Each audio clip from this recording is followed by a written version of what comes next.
בוקר טוב, ברוכים הבאים לווייז אקשן. אני כרגע בטרייד כבר בניו זילנד כנגד הדולר.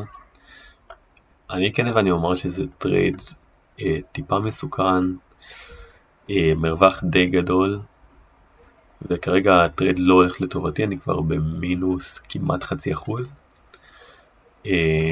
אבל אני אחכה פה לאיזשהו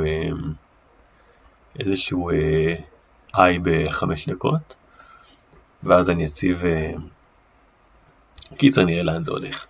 טוב חברים, אז טרייד לא משהו בלשון המעטה, מרווח גדול, נכנסתי לפה בפריצה חלקית אפשר להגיד, וזה מה שקרה.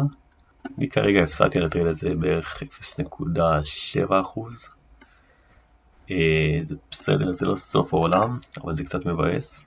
אוקיי, כניסה שנייה באותו טרייד, הפעם מקווה כניסה קצת יותר טובה, ובוא נראה לאן זה הולך. בטרייד הקודם הפסדתי 0.78%, משהו כזה, לא נחמד.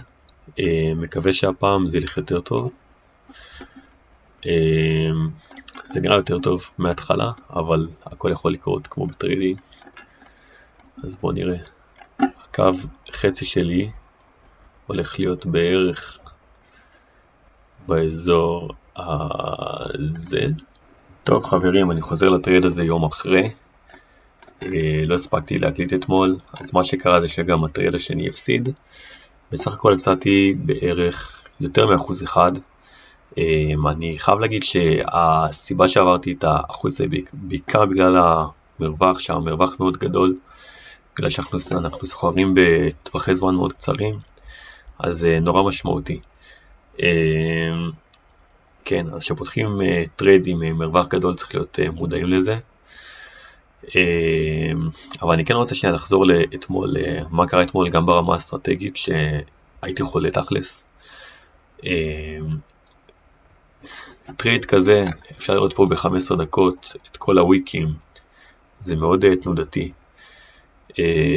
אם נוסיף לזה את המרווח שהוא נורא גדול, אני לא חושב שהייתי אמור לפתוח כאן טרייד. זה ברמה האסטרטגית. ברמה קצת יותר מיקרו, ברמה הטקטית, הייתה לי טעות שהטרייד הראשון פתחתי אותו כאן, למרות שזיהיתי עוד קו מגמה, בעצם את הקו מגמה הזה, שעובר כאן, ופתחתי את הטרייד לפני שהמחיר בכלל פרץ את הקו מגמה, שזה טעות טקטית. כאילו זה אחת מהטעויות שאני מנסה להימנע מהן. אז זה השני. אז דבר ראשון, טרייד יותר מדי תנודתי, ודבר שני, בלי פריצה, ואפשר לראות שהטרייד הזה לא משהו. גם בוא נגיד אם הייתי נכנס כאן, כנראה שהייתי יוצא באזור הזה, ואם הייתי נכנס פה, אז או שהייתי מצליח לקחת רווח או שהייתי יוצא כאן. קיצור, לא פספסתי משהו, אבל כן, הפסדתי פה, לדעתי יותר מ1% לשוק, שזה מבאס. זה מחזיר אותי אני עדיין מעל 1% באתגר, אבל זה די מבאס שכבר הרגשתי את החצי.